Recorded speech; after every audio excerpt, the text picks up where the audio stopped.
The moment his hand yanked her hair, the room seemed to stop.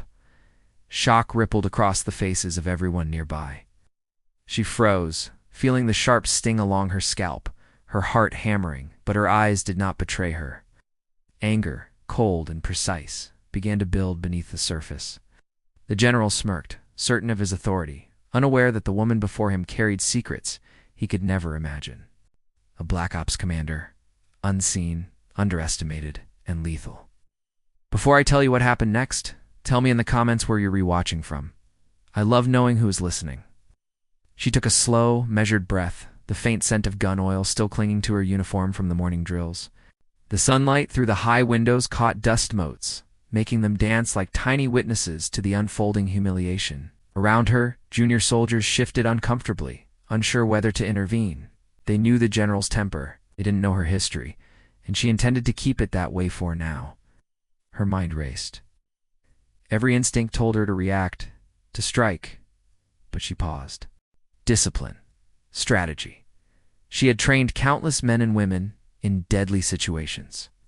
Led missions where hesitation could mean death, and yet here, in the polished corridors of the command center, she weighed her options carefully.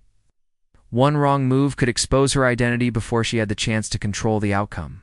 She clenched her fists, feeling the familiar tension in her shoulders. The old burn of restraint she had mastered over years of covert operations. The general laughed, leaning back with arrogance dripping from his posture. "Think you're ready for command?" he sneered. The room was silent except for the faint scrape of boots on polished floor. Her eyes narrowed, scanning him quickly, not with fear, but with calculation. He had made a simple mistake, underestimating her. And she knew that underestimating her was a luxury no one ever survived. She remembered the first mission that had forged her into who she was, a night operation in a hostile city. Shadows blending with her every move, every heartbeat a countdown to either survival or failure. She had learned then that patience could be more lethal than firepower. Now, in front of this room of unsuspecting observers, she would prove it again. The general gestured, dismissive. "You think a little toughness makes you a leader?" He didn't notice the subtle twitch of her hand near her belt. The room was tense, each soldier acutely aware of the brewing storm. Dust hung in the sunbeam like a warning, the air itself heavy with anticipation. Some shifted, their breath shallow, waiting to see what would happen next. Then she moved. Slowly at first, a simple adjustment, almost imperceptible. The suddenness of her next actions made the room collectively inhale. Within seconds, she had stepped forward, her voice calm, steady, yet carrying an undeniable authority. "Sir, if I may?" The general blinked, startled by the firmness in her tone. The commands she issued next were a masterclass in precision and timing. Her presence commanded immediate attention, every subordinate responding like a perfectly tuned instrument. The general's smirk faltered as he realized the shift. She wasn't just any soldier. She was orchestrating the room, controlling outcomes with the effortless certainty of someone who had survived countless operations the world would never know. Eyes widened around the room. Whispers began to ripple, murmurs of awe, disbelief, and admiration. Junior officers who had once hesitated now moved with her direction, their movements synchronized, fluid, almost instinctive. Her authority was undeniable, her experience apparent in every precise gesture, every calculated instruction. She had become the tide, and the general, unprepared, could only be carried along.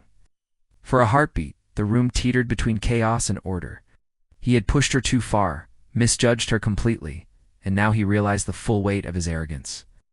Her hands, steady, precise, issued commands that turned potential disorder into perfection. Soldiers moved like a tide, a harmonious wave of action. The general's eyes widened with comprehension and fear. He had encountered legends and whispers, but now he faced one in full form. And then came the moment that cemented her dominance. She approached him quietly, her gaze unwavering. "Respect is earned," she said, voice low, almost gentle, yet carrying the gravity of absolute authority. Every man and woman in the room felt it. The sting in her hair was avenged not with violence but with undeniable proof of her command. He stepped back, speechless, finally aware that the mistake he had made underestimating her was a lesson he would not forget. The tension eased, replaced by an almost tangible sense of justice. Soldiers around her whispered congratulations, awed by her composure and strength. She allowed herself the briefest of smiles.